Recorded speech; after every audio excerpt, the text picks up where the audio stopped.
When I started LEGO stop motion, I honestly had no idea what I was doing.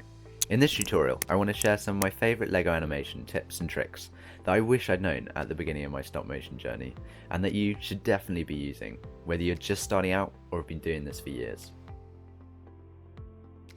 The most important first step to any stop motion is the setup, and the most important part of setup is Blu Tack.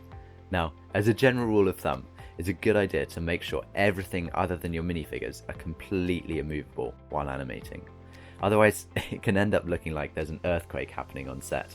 Blu Tack is the perfect tool for this, as it's strong enough to hold set pieces firmly in place or stick down background details, but it can also be removed to rearrange parts of your setup, and without damaging the LEGO bricks in any way. I also sometimes use it to stick the camera down to the table or set when a tripod doesn't get close enough, though make sure your camera's base is still on a solid surface so it doesn't sink into the Blu Tack over time. Lighting can often be a challenging part of setting up a LEGO stop motion.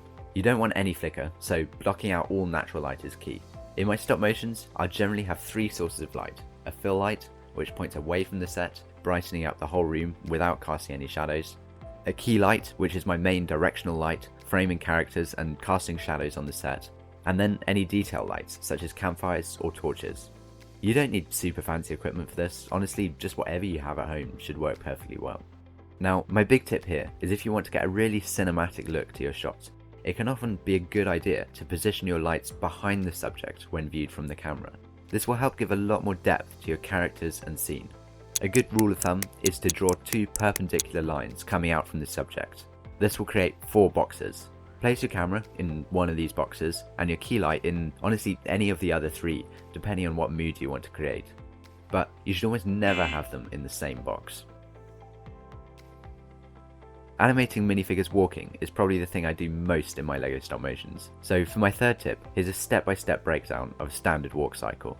Start with both feet attached to the studs, with the right hand slightly forward and the left hand slightly behind. For the next frame, move the left leg forward off the stud, as well as the left hand back slightly and the right hand forward a similar amount. Next, you want to balance the minifigure's back foot on the stud, while keeping the torso upright. This can be a bit tricky sometimes and will require some patience.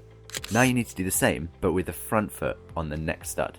Then place the front foot fully on the stud, like so. At this point, bring the minifigure's hands back to his side.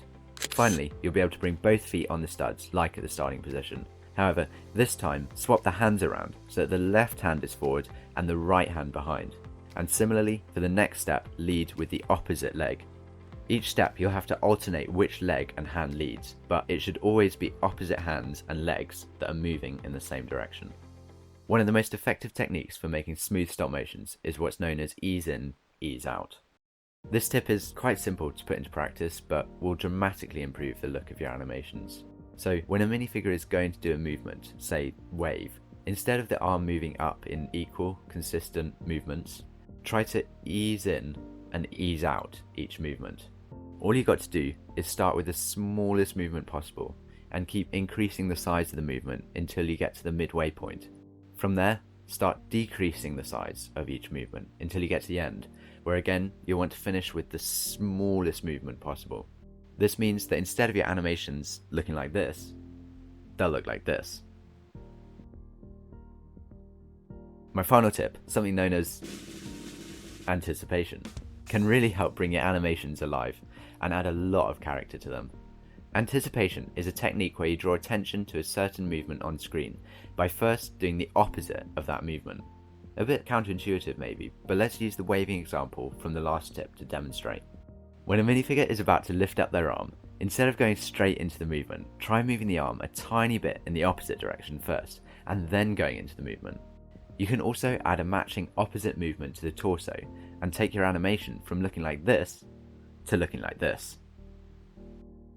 I hope you found these 5 stop motion tips helpful and are raring to go try them out in your own animations.